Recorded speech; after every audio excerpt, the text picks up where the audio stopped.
What makes an ad memorable? What makes an ad effective? Does anyone other than Erik and Matt care? Answers to these questions and everything their wives never wanted to know about advertising await you in this episode of Erik and Matt Like Ads.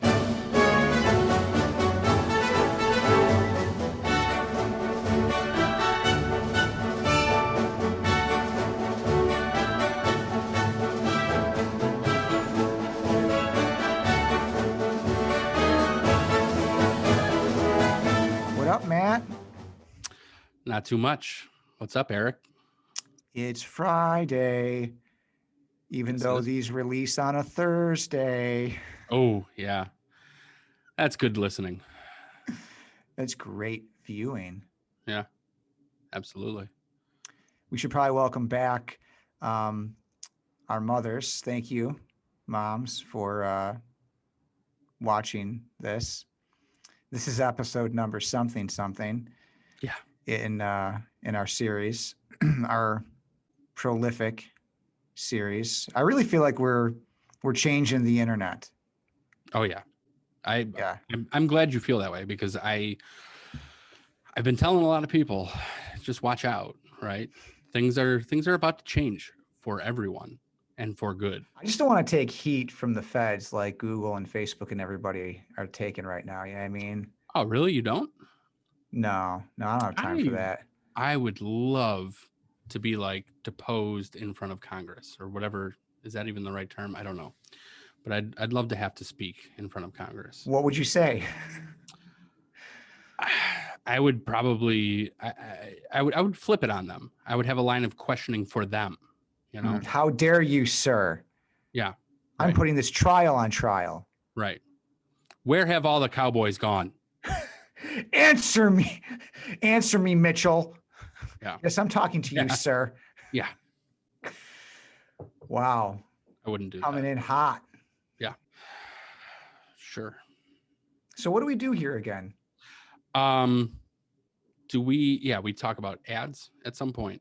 Oh, yes, ads at some point. By the way, I've really been enjoying this series of historic print ads that you have been posting lately on the LinkedIn.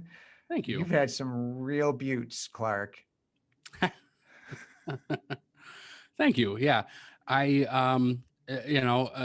a weird thing about me is some years ago I was bequeathed a box filled with old newspapers and old magazines. My grandfather gave them to me. I don't know why he gave them to me. Maybe he knew that I was kind of interested in history. Maybe he was just trying to get rid of a bunch of crap and was like, here, take this. Probably didn't even know it was in the box. And there were a bunch of Life and Look magazines in there, and I was paging through them. Most of them were, I think, right around JFK's assassination.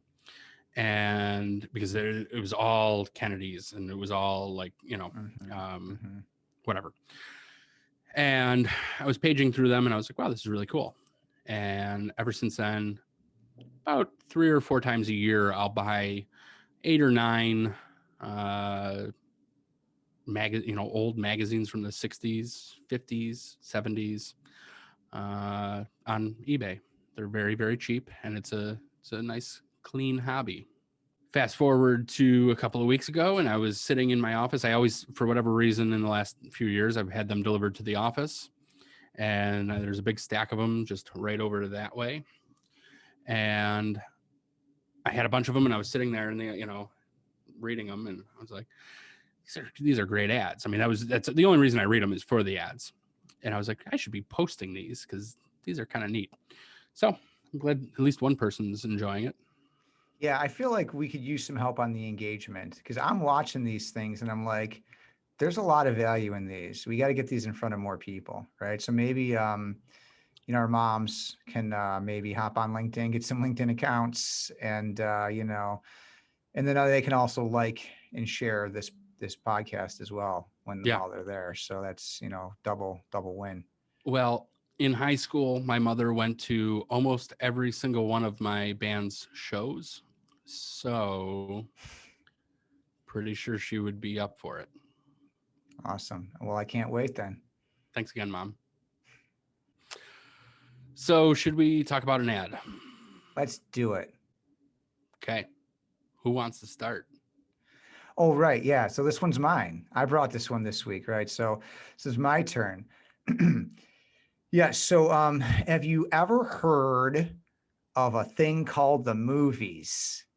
People used to go to theaters to watch them. Yeah, I've heard of it. Well, there is is it a chain? I guess we'll call it a chain. I don't like the word chain, especially with these people, because I feel like they're so awesome that they deserve a better kind of like descriptor than chain. So I'm going to stop you right there. I don't think that chain is a bad thing. And I think a lot of people do. And yeah, is Applebee's great? You know, I mean, like that's like the chain that everybody thinks about, right? And, you know, like Applebee's is kind of like the Nickelback of, you know, restaurants where it's like, it's always there. You know what to expect, but you just don't like it. Yeah, you know what to expect. Everything's going to be microwaved. Right. Of course. It's not great. But, you know, especially when we're talking from like an advertising standpoint, if people like it, who are we to judge? True. Good point. Good point. Even if people don't like it, who are we to judge? Okay. There you go. I just Flipped it so on yeah, me a little bit. so this chain of movie theaters, primarily in the great state of Texas, started in Austin, Texas, in 1997. That's right, the year that also brought us the Paula Cole smash hit, Where Have All the Cowboys Gone? And I want to encourage our listeners to Google or go directly to wherehaveallthecowboysgone.com. That's all I'm going to say. I promise it'll be worth your effort. Having said that, though, yeah, so we're talking about the Alamo Draft House. The Alamo Draft House. The concept there is it's a movie theater, but they will serve you dinner and they will serve you drinks. They'll even serve you beer. We call that foreshadowing, by the way, Matthew. They'll serve you beer, all right? And they're known for that, but they're also known for their strict cinema-going etiquette. All right. They expect you to mind your manners, to not talk through the movie, to not use your cellular phone, so on and so forth. All right. And if you do, they're going to ask you to leave. And I think that is a great segue. Why don't you show us the ad?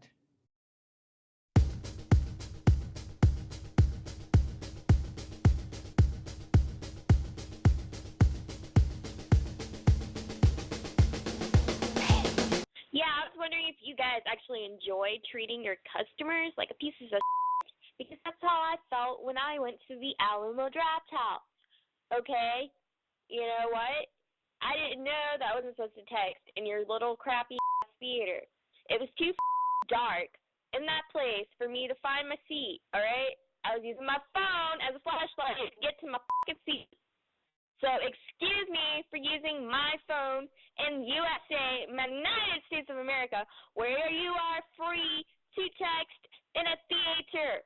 I was not aware that I couldn't text in your theater, all right? I've texted in all the other theaters in Austin, and no one ever gave a fuck about what I was doing on my phone, all right? And it was on silent. It wasn't on loud. It wasn't bothering anybody. You guys obviously were being assholes to me. And I'm sure that's what you do, you know, to rip people off. You take my money, and then you throw me out. You know, I will never be coming back to your Alamo Draft House or whatever. I'd rather go to a regular theater where people are actually polite. And, you know, I'm going to tell everyone about how you are. And I'm pretty sure you guys are being assholes on purpose. So thanks for making me feel like a customer. Thanks for taking my money, asshole.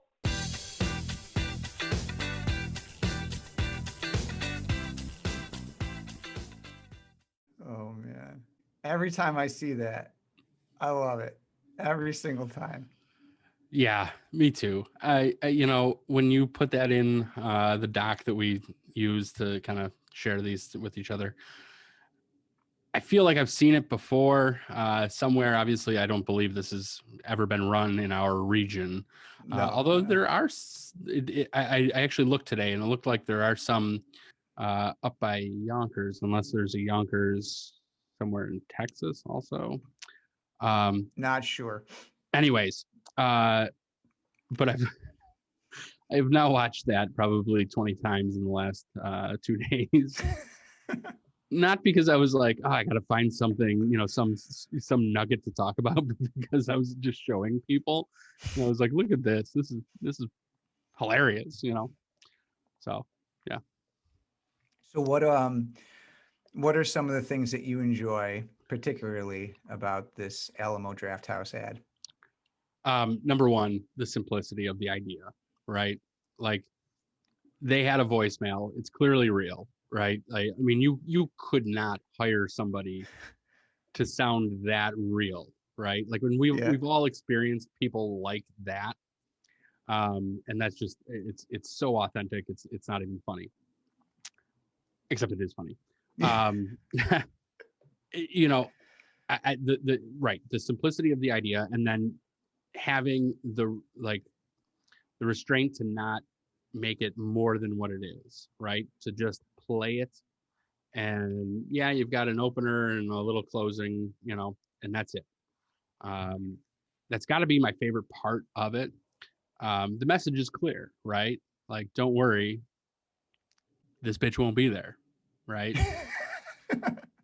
And that's great, right? Like they clearly know their customer. They know that their customers want to go out, they want to have some drinks, they want to have some dinner, and they want to watch a movie. They want to enjoy that movie. I think we've all been in a theater or a theater. Yes. Not to make fun of the drawl, but I think we've all been in a theater where there has been somebody obnoxious or multiple obnoxious people, and it ruins the experience. So, I mean, really, you know, to keep it short and simple, I like the simplicity of it. How about you? Yeah, no, definitely. It is a simple concept. It just goes to show that you don't necessarily, I'm sure someone charged them way too much money to make that for them, because that's what happens in our industry, right? That's more just like a self-deprecating joke. I don't know what this cost to produce and who really gives a rip. But yeah, it's simple, and it just goes to show it doesn't need to be complicated, Right. right? You know, like a simple idea where you take, it's brilliant though, right? Someone has to have the stones first of all. So that's one of the things that I love is they had the stones to do it, because I can hear in certain boardrooms can't do that. You cannot take something from a real customer and use it against them and put it in a commercial and promote it. People are going to think we're jerks, Gary, you know? So I think the fact that they were willing to do that, they showed some boldness there, right? And you know me, grab attention, or demand attention, defy expectations, create conversations. I feel like it totally does that, right? Because it does demand attention, because for some of the reasons you mentioned, but also, I mean, so the version that is in this podcast is a censored version, right? There's a version where it's uncensored. And actually, and we talked about this, right? I prefer the censored version because I actually think it's funnier. The censored version's funnier, but also I think it's the mystique element, right? By pulling it back a little bit, right? Here's the thing. We don't know what Victoria's up to. All we know is that she has a secret. Okay. And so like, I feel like brands that do that, right? I think it's built into the name of Victoria's Secret. I think that's interesting. I think there's a case to be made about, wardrobe and all that sort of stuff, and without getting too detailed into that, that when you actually hide certain elements, it makes it more intriguing. And it's like the prohibition, right? We know that when you tell a kid not to do something, immediately they absolutely want to do that thing that you told them not to do. So I think that that it's very, I think, effective to use that censoring technique. So I like that about it. I think you nailed it, like that people, they don't want a person like that in the theater. They don't want that person there. So anyone who would be like, I can't believe that they took their customer, this woman, this fine, upstanding woman's voicemail and put it in a commercial. Those people are not the Alamo Drafthouse like tribe, right? So like, great, go to like, I don't know, wherever, AMC, you know, or Regal or whatever these other ones are, you know? So yeah, I like that a lot. And yeah, at the end, you know, when they just, you know, they call her Texter, you know, like the fact that they label her as Texter. I don't know. It's such a simple thing as well, but I just thought that that was super well done. And I guess the final thing I'd say about the technique or style of it, which goes along with the simplicity, is by putting the words, two things about this, by putting her words on the screen, it is visually stimulating. It's constantly changing, right? And so it's not quite kinetic type, but it kind of functions like that. And so I think it makes it more visually interesting, and it's stickier as a result. It's harder to not watch it, right? Sure. And then the placement of the words that follow the cadence of her speech, the way they make some words larger, some words bolder, like that whole thing. And then how like what is it? Magnited States of America, right? Like, it's funny because you're also thinking, I think she may have had a couple pops, right? You know, like she was probably there for most of the movie, had a couple pops, had to go use the restroom, was coming back, and oops, forgot the etiquette. So when she says she didn't know that she couldn't do this, I'm not convinced that she's being totally honest with herself. Well, I feel like they probably made this very clear to her, and you know it's the Alamo Drafthouse. You know, do you live under a rock? This is what they're about. Right. I mean, maybe I live under a rock because I really didn't know what the Alamo Drafthouse was or all about, but if I lived there, I certainly would. Well, because you don't live in a market of theirs, right? Right. So, but you know, she gives herself away in her in her speech, right? Yeah. She's saying, you kicked me out. I was just trying to use my phone as a flashlight.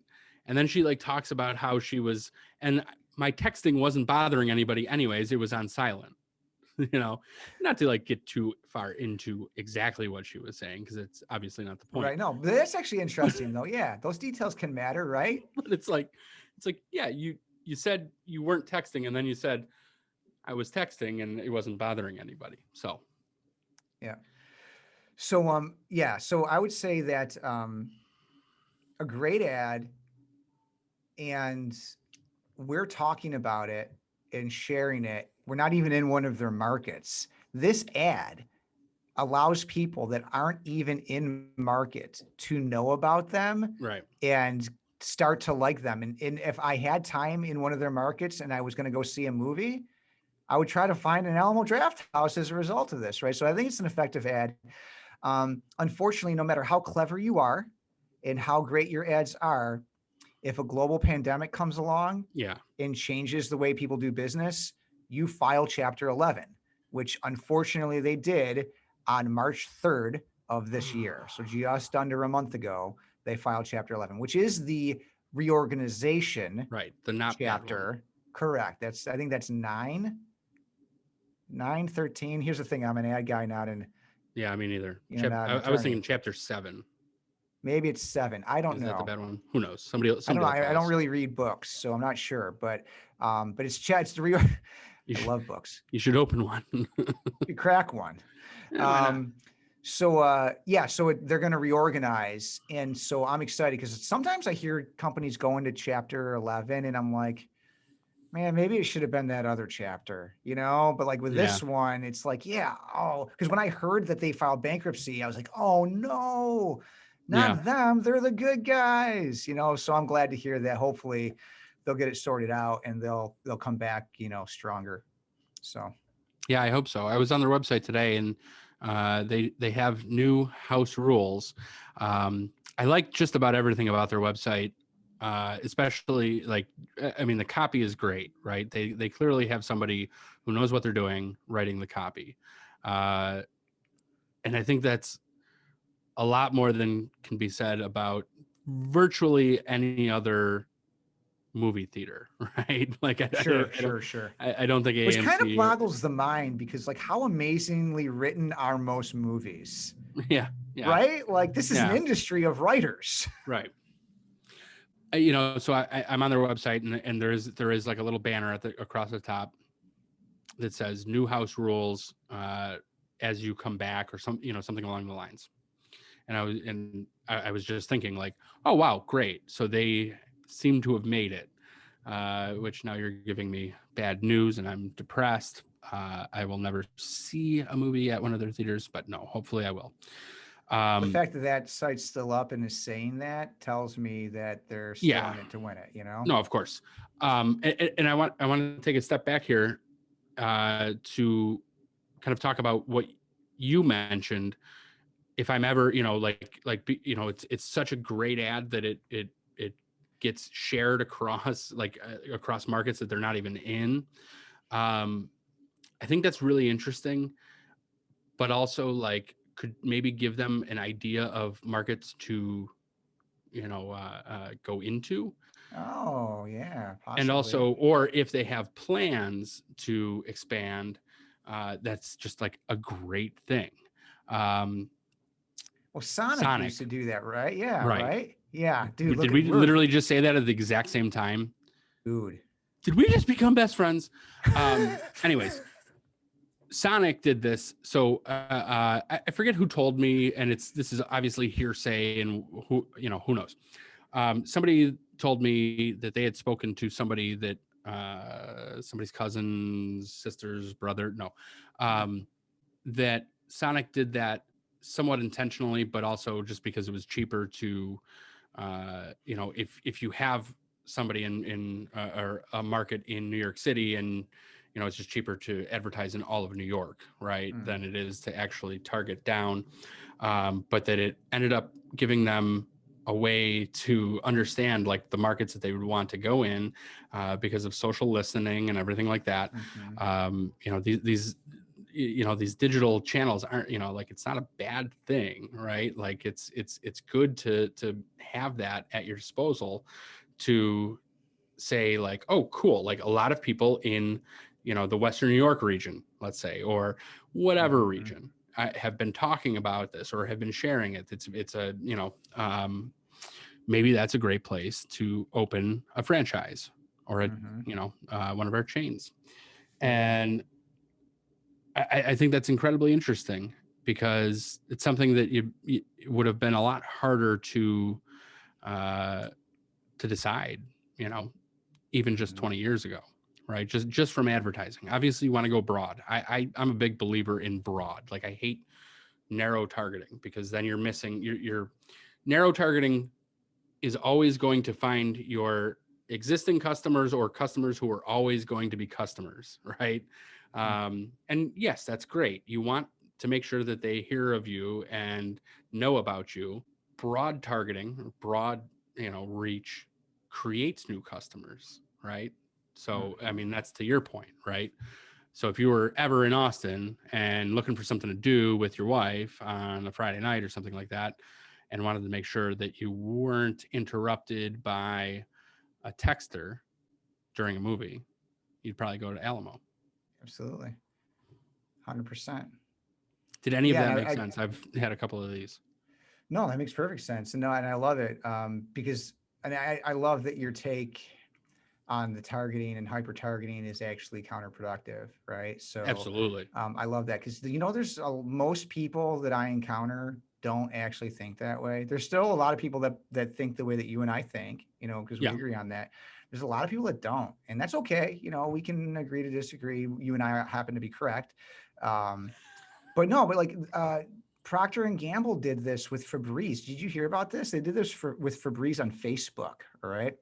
So Procter and Gamble, they are like the world's largest advertiser, at least they were the past several years. I don't know what it is, but the point is, if they're not, like they're spending billions of dollars a year, that's their budget, right? So these people know. their slogan from knowing an insider, from what I understand, is "In God we trust, all others bring data."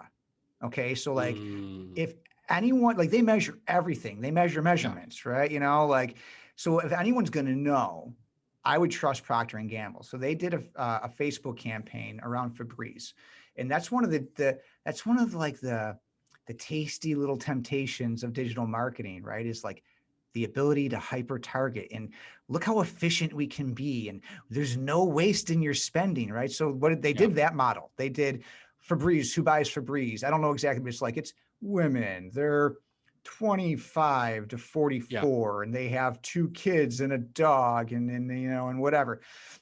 And they spent like millions of dollars. Okay, so you can't say they didn't spend enough, right? Right. And they found the results to be just painfully underwhelming. Yeah. So they said, all right, let's try something else. Let's open it up. They did like an 18 plus kind of idea. Let's just open it up. Men, women, we don't care. Boom. Febreze sales shot up. Right? Yeah. This is Procter and Gamble. They have more resources than God. So if any, you know, so I think that just is a really great example that punctuates, and that's using digital marketing. And so that's counter to a lot of that idea. So yeah, absolutely. It's yes, you have funnels, and there's people that are different points in the funnel. Of course. And I think anything that hyper targets is playing the let's get lucky game, or is, I think, too narrow, right? Yeah. And so it's not to say that you don't want to get those people, but like, how about this? Like, you and I influence each other, right? So, and your coworkers influence you, and your family members and your neighbors. Why would I not want to, as a brand, influence them and have the people that circle you in your life be there? Because do you make every single decision on your own, Matt? I know you're an independent person, but do you make every single decision on your own? Do you ever take the opinion of other people? Do you ever listen to what they say? Yes. And that's why a broader strategy is effective as well, because we are influenced by the people around us. Right. Absolutely. 100%. I mean, so I know Procter and Gamble, you know, did their own little big experiment. I've done my own little experiment, which is just called my career. Genuinely, over the last 5 years of doing digital advertising, I was sitting around thinking, I'm doing this wrong because I'm not getting the results that I need, right? And this is typically, for me, it's typically the world of B2B advertising. So it's, you know, not necessarily, it's tougher in some ways and easier in other ways. So I'm sitting there thinking, my targeting is wrong, right? Like I'm getting down on myself. I'm saying, I'm not good at this. At targeting. I don't know how to do this. This is more complicated than I think it is. And finally, I'm like, well, let's just try something simple. Let's just open it up. And holy shit, of course, here's the leads that we were looking for. Wait, so we didn't need Procter and Gamble? We could have just asked Matt Salasco. Look at that. No, of course not. But I'm here to kind of maybe confirm that, I guess. No, I love that. And that's the thing. Lived experience is usually the most powerful. Yeah. And like genuinely, you're going up against so many unknowns when you're talking digital. First of all, can you trust the targeting? So you're trusting Facebook. We already know. True.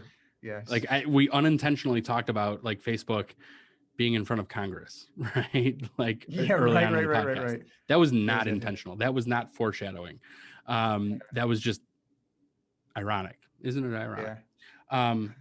Second of all, do they trust themselves, right? Like there is a ton of research out there, data out there that say there are click farms everywhere. And if you're using any like display network, which for anybody that doesn't know, there's like in feed, which is just as you're scrolling Facebook, it's there. Like that's where the ad lives. Display network is going to be, something a little bit more tertiary, a little bit more third party. Facebook's never going to tell you exactly what third parties you're advertising on. You have no idea. It's programmatic, right? It just goes out there and, all of a sudden you get a ton of clicks. And as you're setting up a Facebook ad, it's going to literally tell you, you'll get more clicks, more reach, more impressions if you click this checkbox, or actually if you don't uncheck this checkbox for the display, or they're whatever they call it. They all call it slightly different things. You're going to get a ton more clicks, and you're going to see your cost per click go way down, but the effectiveness goes way down with it, right? Like you're getting all of this and it's just eating up your budget because it's just almost all bullshit clicks, or people who accidentally clicked it, or all kinds of different things. So I think there's this isn't the point of this podcast, right? We're not sitting here saying digital is bad. It's just digital needs to be done right.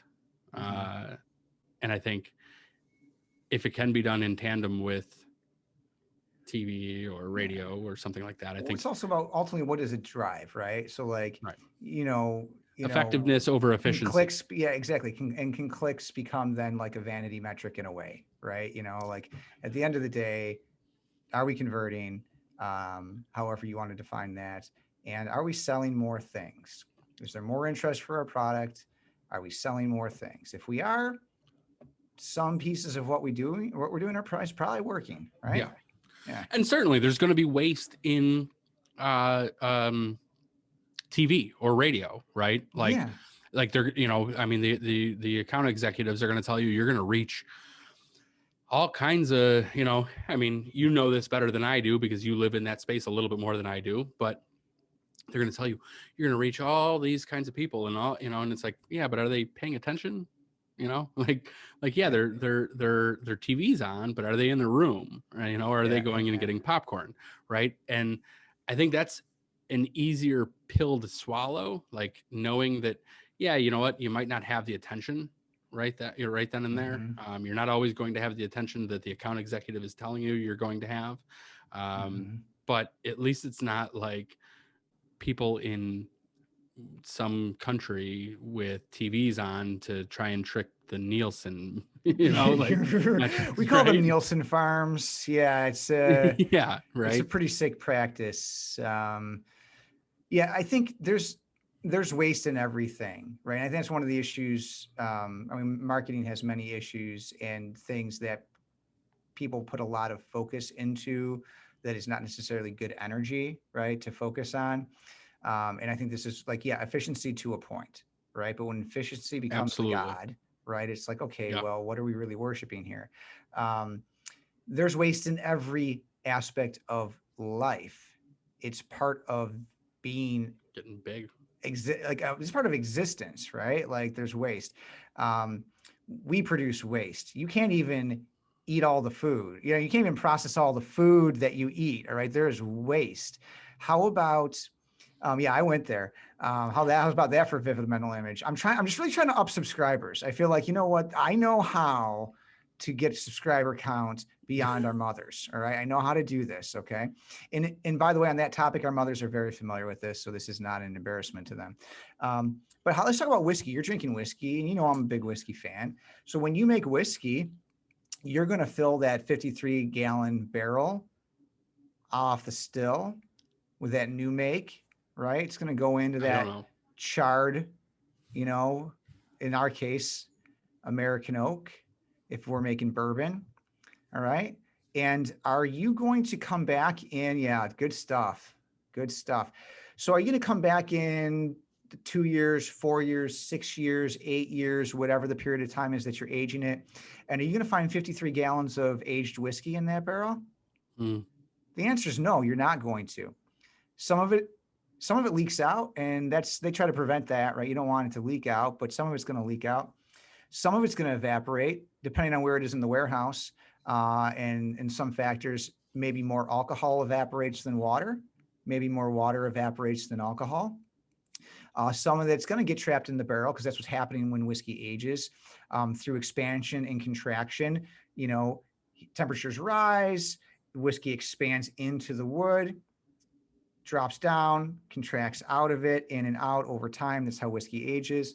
Well, when they come back, you're not going to have as much whiskey in that barrel. And they call that what's missing. They call that the angel's share. All right. And the idea is that the angels have been coming in over the years. I guess God works them really hard, and they need a break. And so they come to a whiskey, warehouse, aging warehouses, and they sip some of the stuff. Anyway, my point is that's actually the natural process of making whiskey. And it is through that process that you get the really good stuff, right? So there's an acceptable amount of loss that you have to be okay with. Point A.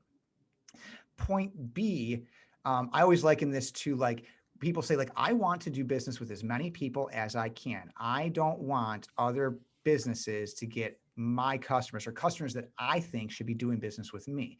So I always say, all right, so you think that you deserve 100% of the marketplace, right? Let's think about that, right? So like 100% of the marketplace shares your values, your worldview, is in this for the same reasons you are. I think that's flawed thinking. And I give them the whiskey example. You don't want 100% of that. You want 100% of the group that is going to be inclined, right? Because they were made for you and you were made for them, right? And that means that when you spend your media dollars, you're going to talk to some people that are not going to be your people. But you know what? That's okay. Because even those people, there's a certain set of people that when you say the right thing, the wrong people become the right people, right? Yeah. And then there's a group of people that, you know what? They're not going to do business with me. I still want them to know about me. And actually, I want a group that doesn't prefer me, because if I can create a group that doesn't prefer, you know what I mean? Like, you need that. It has to happen. I do not want to lose those people. I still want to influence them to push them away from me. Right. I don't know who. This is the thing. And this is the flawed thinking, I think, of the hyper targeting. It's the assumption that you can predict which people you're going to repel and which people you're going to draw closer, right? As if they're wearing shirts that you can just pick them out and say like, oh, you're mine, you're not. No, you cannot. No one really knows that. You cannot predict this. So all you can do is try to reach as many as you can with a really powerful message, and then let them choose. And if you do that well, your sales are going to be great, and you're not going to be sitting around trying to like tinker and nickel and dime this thing into oblivion, right? Yeah. I'm not going to add anything. That was perfect. What was the time on that? I don't know. It doesn't matter. That was great. Genuinely. Thanks, buddy. That was very, very, it was as long as it needed to be, right? So what do we do now? I don't know. I can't believe how closely we agree on this. I was expecting, it's surprising. I was a little, honestly, I was expecting a little pushback on like the targeting thing, because I think that a lot of people, actually maybe I wasn't, right? Because of who you are, right? The fact that you are not like the digital agency, right?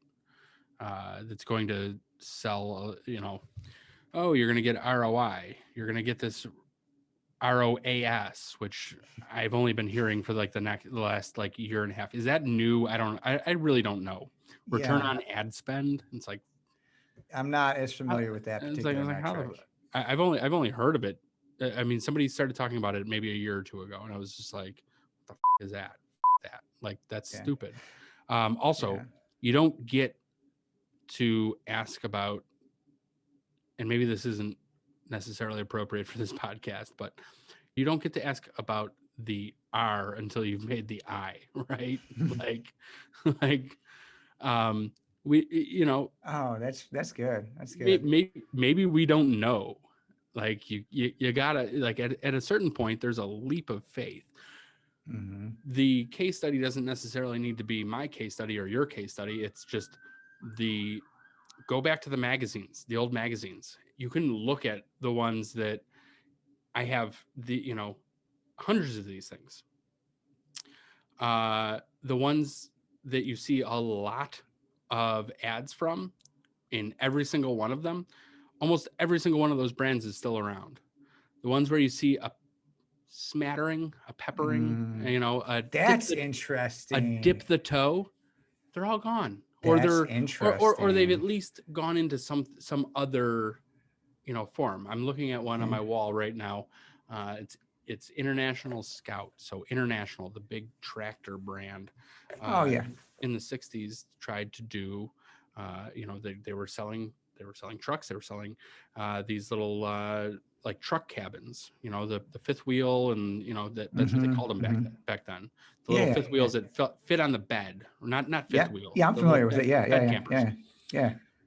I have it on my wall here in my office because it's the only one I've ever seen from International, and I have a lot of these magazines. I think there's a point to be made that they were like, we tried it, didn't really get anything out of it, so we're gonna stop. We're gonna stop advertising, and But you said I'm less familiar with that brand, but they're tractors. You said traditionally. I think so, and I may be completely wrong, but Dan was in here the other day and he was like, "Oh wow, International," and he mentioned tractors. Gotcha, because that could be a positioning thing, right? Like where they had built up so much equity around the idea that they make and sell tractors that they thought, Sure, the people that drive tractors would use this thing. And then they made the epic mistake that many brands do, and they put their name on it instead of coming up with a different name for it and building new equity. Yeah. So I'll be honest, and we'll put this up so for the viewers to see, but it is called the Scout Travelette Travelall by International, which I see. Yeah, so maybe that's what's going on. Is also very long. You may have seen it. I actually posted about it on LinkedIn the other day. Oh yeah, but is that the one that you said that you thought was like just not well? Yes, I did see that. Yeah. The copy is all specs and something that farmers want to read, more deliberate readers want to read. So maybe we've unlocked an insight into why they chose to do it that way when they were making this foray into the consumer market. But going back, it is interesting to see like the ones that advertised most often. I mean, I see Hanes ads constantly. Hanes is still around. They do it well. They do it consistently, and they do it always.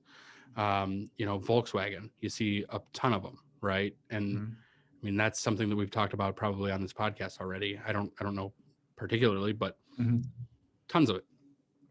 Honda, I mean, it's all over, and you can watch. The more interesting thing is Honda starts in the 60s in at least magazine print advertising. Starts in the 60s, and then you see it growing in the 70s and then the 80s, and then all of a sudden, I mean, I'm sure I don't have any 90s or anything like that, but I'm sure it just explodes, right? And now Honda is one of the most widely bought vehicles in all of America. Is that all the advertising? No, of course not. Is it the advertising plus the quality plus plus all of the other resources? Of course, Yeah, they did a lot of things well. They made a great product. They advertised it well. Experience, and every product they make is amazing. And that's super rare too, right? Like that Honda is so prolific, right?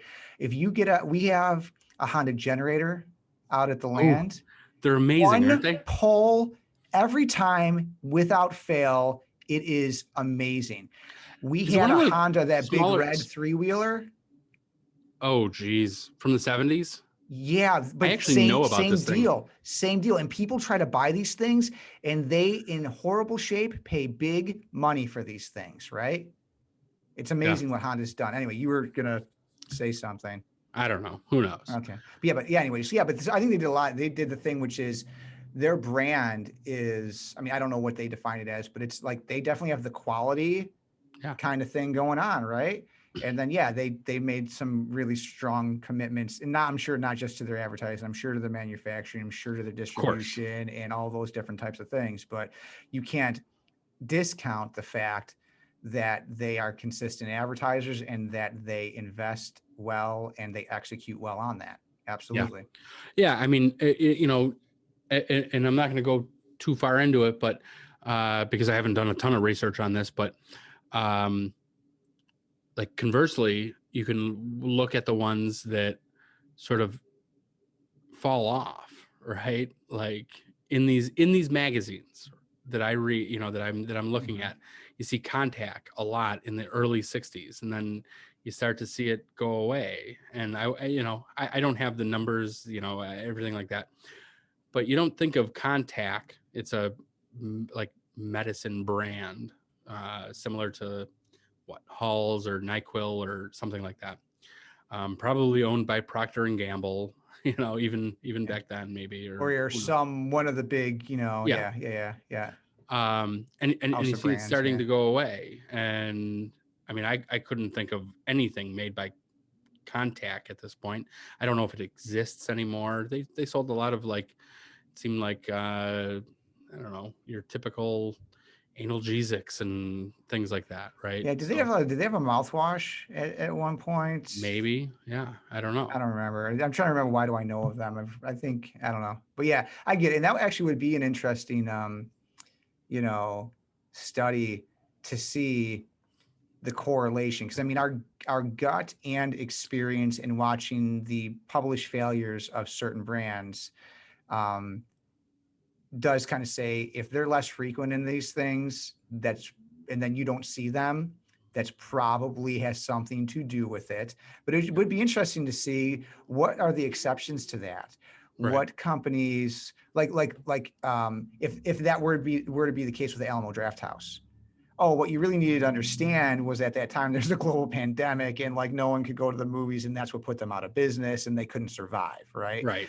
Which of course hopefully is not going to be their case, but there are some instances where yes, maybe they were doing maybe not the best job with something, but it was something else really that did it. But it could be also that they weren't doing the greatest job with it, and then this other it made them susceptible, or it left the door open. Like there's some businesses that went out of business now, or they're or new products that have been adopted because it was the timing that took a great idea in video conferencing, let's say, like what we're doing right now, just gonna say and blew it up, or took something like department stores that were on their way out anyway and just said, hey guys, this is it, it's over. And Macy's was folding before this. Lord & Taylor probably wasn't that far behind them. It took a pandemic to put Lord & Taylor out. Yeah, right. And I don't want to get into this because this is a completely different conversation, but I do have this feeling that department stores are going to come back at some point, right? Not necessarily in that golden era, like Woolworths type, beautiful, whatever. But I think there's going to be a need for that. We'll talk about that another day. Okay, cool. Have we drawn this out enough yet, you think? Or? Yeah, I think so. Are people sick of us yet? I don't know. Our moms? Yeah. I like Thanks for hanging in there, Mom. I like how we assume that our moms are going to listen because I don't know. Yeah. Well, hey, this has been a fun one. Yeah, I think so. And I felt like a very rich conversation ensued at the end there. I was not expecting any of that, but I loved it. And I feel there's going to be a lot of cool little snippets we'll be able to borrow. I agree. Yeah, are we done? Sounds like we're done. I mean, I don't know. I feel like we should be done. Let's just do it for another hour. All right, first hour's in the books. We're going for hour number 2. This is the Colin Cowherd Show. The Jets quarterback. I don't know. Actually, I don't know. Vegas, am I right? Colin Cowherd joke. Anyway, I like him. I think he's a good program. Anyway, don't really listen to him ever. No, me neither. Hey, man, I hope you have a fantastic weekend. Thank you. I hope you have a fantastic weekend. I plan on it. Good. All right, buddy. This is fun. See ya. See ya.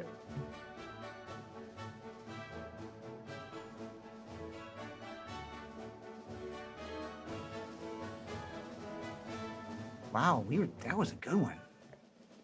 Oh, I assumed that we were going to cut that way before. Oh, probably. Yeah. Well, Yeah. because I started vaping. Well, the vaping. Yeah, I wasn't sure about that. I'm like, this guy, he's a loose cannon. You get 4 fingers of Elijah Craig in him, and look what happens. Where have You know what? I feel like that song. Maybe we'll work that song into this, because that song came out the same year that the business that we're going to be. I shouldn't have said that.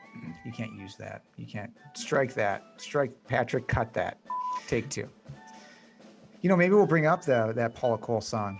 And why did I think of you as a cowboy? Think about this. You see what's going on here? There's some shit happening here, because I thought of you as a cowboy, and that Paula Cole song, querying Where Have They Gone, came out the same year that this brand was founded, actually. Oh, really? Yeah, same year. You just know that, like, Where Have All the Cowboys Gone came out? Well, there's certain songs, because memory is powerful, especially when connected Sure. to times in your lives. And I was a freshman in college, fall of 97, and that's around that area. So, like, is it possible that song came out sometime in 1996? Sure. It's possible, but I remember it really prolifically in the fall of 97 when I was a freshman, first Cool. semester. All right. Yeah. And anyway, who's the weirdo? I'm the one that owns the domain. So Yeah, right. Seriously, who is the weirdo? 2 great questions. Where have all the cowboys gone, and who is the weirdo? and also, So excellent. I like you a lot, by the way. oh, thank you. Yeah. I like you a lot too. Thanks, man. Yeah. All right. So, and 3, 2,